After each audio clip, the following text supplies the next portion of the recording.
नमस्कार दर्शक पनि आज हामी एउटा खोजी कार्यको भिडियो प्रस्तुत गर्दैछौँ। कैलालीको बर्दगोरिया गाउँपालिका वडा नम्बर 3 कटान खैरेनीबाट यही 6 गते दिउँसोबाट जीवन नेपाली 81 सम्पर्कविहीन हुनुभएको छ। उहाँको बुवा ठेउके दमाई हाम्रो कार्यालयसम्म पुग्नु भएको छ छोरा हराएको भनेर। उहाँले हुलिया प्रहरीमा पनि कटाइसक्नु भएको छ र अहिले आफन्तहरू र धेरै ठाउँमा सम्पर्क गर्दा उहाँले आफ्नो छोरा भेटाउने छाँटकाट देखिएको छैन। उहाँ हुनुभएको छ, यहाँलाई स्वागत छ। धन्यवाद। छोरा चाहिँ कहाँ केही झगडा भएको थियो, कसरी चाहिँ सम्पर्क? केही पनि भएन सर। कसरी सम्पर्कविहीन हुनुभयो?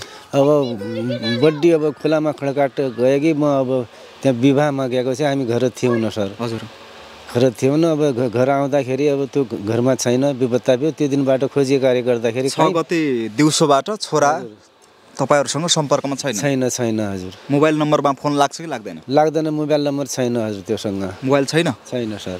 मोबाइलै चलाउनुहुन्न? मोबाइल चलाउँछु, मोबाइल छैन। मोबाइल उहाँसँग छ, नम्बर तपाईहरुसँग छैन कि कस्तो? छैन, मोबाइलै छैन, नम्बरै छैन उसँग। ए मोबाइलै छैन? मोबाइलै छैन सर। अनि तपाईहरुको उहाँहरुको साथीहरु पनि हुन्छ होला हैन? साथीहरु पनि छन् सर। उहाँहरुसँग चाहिँ साथीहरुसँग तपाईले बुझ्नुभयो होला, अनि कहाँ गए छन् के छ केही बुझ्नुभयो? अब ती साथीहरूले भने कि सर हामी दिउँसो नदीको तपडमा बसेका थियौँ, साँझ एउटा कुम्भ्यामा एउटा विवाह हेर्न गयौँ, त्यहाँबाट सँगै आगयौँ, हामी आफ्ना घरमा सुत्न गयौँ। ऊ कता सुत्यो, अनि एकजना साथीले भने राति बिहान 6 बजे आएर मेरो घरमा सुत्यो, मेरो घरबाट जङ्गलतिर लाग्यो भन्ने कुरा त्यति भन्यो। जङ्गलतिर यही हाम्रो लालीगुराँस वनतिर हजुर। बिहानै लागे? बिहानै हजुर, अर्को दिन 7 गतेको बिहानै जङ्गलतिर लाग्यो भन्ने कुरो सुन्यो, हामीले देख्यौँ न सर। कति वर्षको हुनुहुन्छ? वर्षको त्यो 20 वर्ष पुगिसक्यो सर। दर्शक पनि हामीले तस्बिरमा पनि देखाइरहेका छौँ उहाँको छोरा। यो तस्बिरमा तपाईहरु हेर्न सक्नुहुन्छ। 6 गते दिउँसोबाट उहाँको छोरा सम्पर्कविहीन हुनुहुन्छ र 7 गते आफन्त घरमा आएर बस्नुभयो र बिहानैदेखि त्यो दिनदेखि सम्पर्कमा गाउँलेसँग पनि छैन भन्ने खालको आएको छ। र उहाँले प्रहरी चौकमा पनि हुलिया कटाइसक्नु भएको छ खोजी कार्यको लागि, र आफन्तहरू कहाँ धेरै ठाउँ फोन गर्नुभयो तर छोरा अहिलेसम्म कहाँ छ भन्ने पत्ता लाग्न सकेको छैन। र लालीगुराँस सामुदायिक वन उपभोक्ता समूहको सामुदायिक वनभित्र गयो भन्ने खालको उहाँले भनिराख्नु भएको छ। अब कसैले देख्नुभयो, जङ्गलतिर देख्नुभयो या चाहिँ तपाईले कतै पनि कसैले देख्नुहुन्छ भने यो तस्बिरमा नजिकैको प्रहरी कार्यालय या उहाँको सम्पर्क नम्बर हामी राख्नेछौँ, उहाँलाई सम्पर्क गरिदिनु होला। अहिले एकदमै चिन्तामा हुनुहुन्छ। 20 वर्षको त्यो छोरा लाउलाउ खाउँ भन्ने अवस्थाको छोरा अहिले चाहिँ सम्पर्कविहीन हुँदा एकदमै उहाँ चिन्तामा हुनुहुन्छ। जुन जीवन परिवारको आमा, उहाँ अहिले बुवा एकदमै चिन्ता अवस्थामा हुनुहुन्छ छोरा नभेटिँदा। के भन्नुहुन्छ अहिले छोरा यस्तो अवस्थामा छोडेर जानु भएको छ, तपाईले भनौँ 81 सम्पर्कविहीन हुनुभयो, के भन्नुहुन्छ छोरालाई हेर्दै हुनुहुन्छ भनेपछि? हजुर, छोरालाई अब जसरी पनि कहीँ खोजी कार्य भए घरमा आओस्, पत्ता लागोस् हजुर। होइन तपाईहरुसँग आमा बुवासँग के झगडा भएन? नै, त्यस्तो केही झगडा भएन सर। किन जानुभयो त अनि? खै अब त्यो हजुर, त्यो अब कति 5 गते इन्डिया पठाएका हौँ दाइ भाउजूसँग, तिनै 2 भाइ र बुहारीसँग मैले इन्डिया पठाएका हौँ। अब उनीहरू गयो, त्यो बिचबाटबाट फर्केर आयो।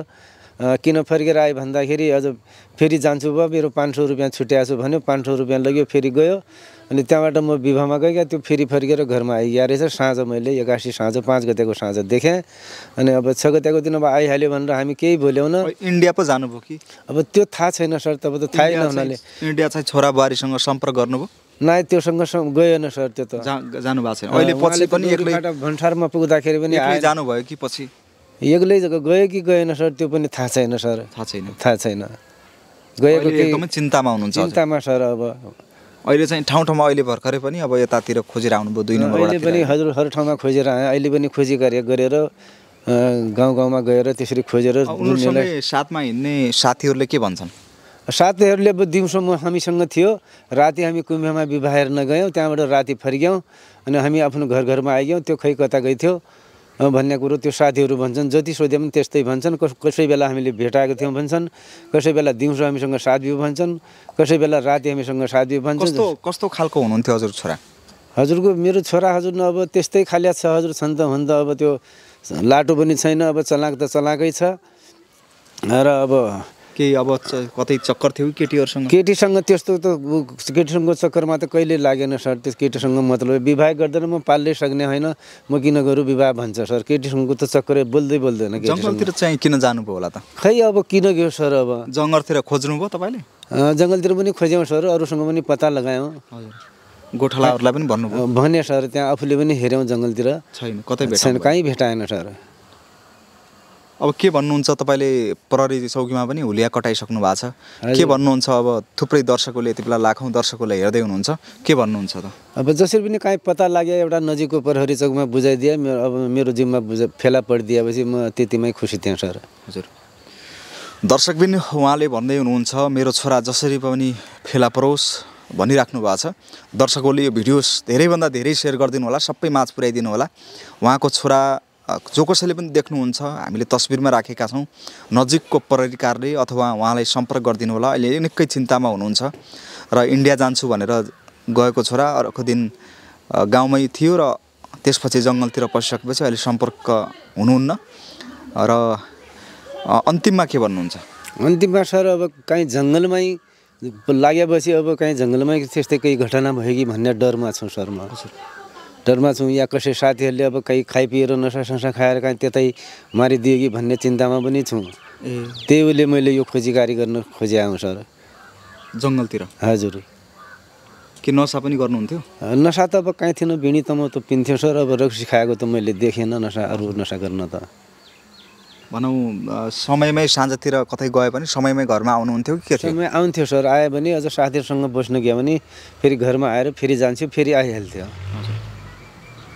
दर्शकबिन उहाँ निकै चिन्तामा हुनुहुन्छ। अहिले कहाँ गयो छोरा, यति 20 वर्षमा हुर्काएको भनेर निकै चिन्तामा हुनुहुन्छ। दर्शकबिन तपाईँहरू देख्नुभयो भने खबर गरिदिनु होला, यो हामी आग्रह गर्छौँ। यो भिडियोलाई धेरैभन्दा धेरै सेयर गरिदिनु होला, सबै माझ पुर्याइदिनु होला र उहाँलाई खोजी कार्यको लागि सहयोग गरिदिनु होला भन्दै यो भिडियोबाट बिदा हुन्छु। नमस्कार।